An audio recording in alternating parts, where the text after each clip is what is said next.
Hello class, today I'm going to be talking about whether or not technology has isolated people from each other. Picture this, you walk into a restaurant and instead of seeing happy couples, families, and friends talking and laughing, you just see everybody sitting there on their phones. We say technology connects us, but does it? It might just be isolating us from each other. I have taken time to really understand the impact that technology has had on our society. I've also experienced firsthand how even in a crowded room, everyone is isolated from each other.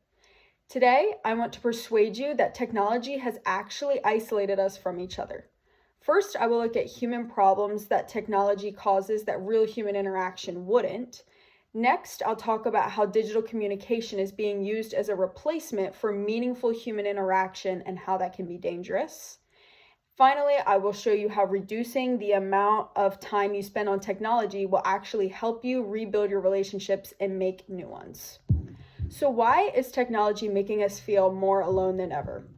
People everywhere are feeling more isolated despite being more connected through our phones. Studies from Columbia University show despite talking to friends and family on your phone all day, there are still high reports of loneliness and depression.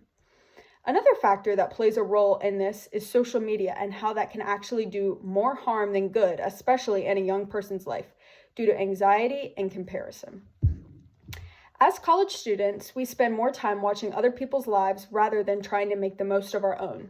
We sit in silence scrolling rather than trying to make a real-life friend or make someone smile. We can tend to feel distant from family, friends, and classmates. An example of this happening: a student looks on Instagram and sees a fun event that everyone went to that they were not invited to. And instead of shaking it off and moving on, we can tend to get depressed and think of how everyone else is having so much fun and that person is feeling left out.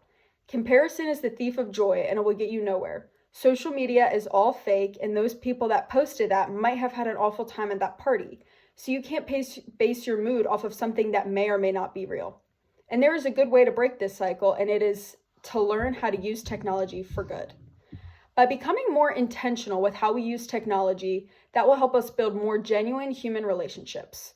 There are many different ways to build human connection. We can be present in all of our conversations and don't be on our phones. Plan little hangouts or spur-of-the-moment activities with your friends to see them in person and not just be texting them on your phone. Delete social media off of your phone if it is causing you problems and negative thoughts. And the National Library of Medicine states that face-to-face communication is more important than digital communication because we build stronger connections in person rather than online. Now, let's visualize what your life could look like with healthier technology habits. Picture walking into a classroom and instead of complete silence and everyone scrolling on their phones, people were talking and laughing and communicating with each other. Think of how much better we would all feel, and we would all benefit from someone listening to us. We would all feel less anxious because you're not walking into a silent classroom where you feel like everybody is judging you. And we would be less lonely humans because we're actually communicating with other humans. You lose nothing of value when you put your phone down for a while, but if you never socialize with others, you might miss vital opportunities to get to know amazing people you wouldn't have otherwise known. But it's not enough to imagine it, it's time to act. In conclusion, technology claims to bring us closer together, but as we have learned today, it actually ends up isolating us from each other.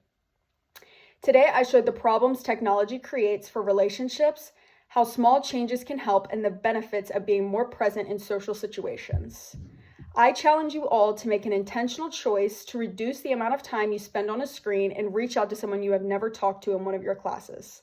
This one choice that you decide to make to be more social could have a snowball effect and not only affect just the people around you, but maybe even the whole school. And finally, remember, real connection begins when the phone goes down. Thank you all so much for listening.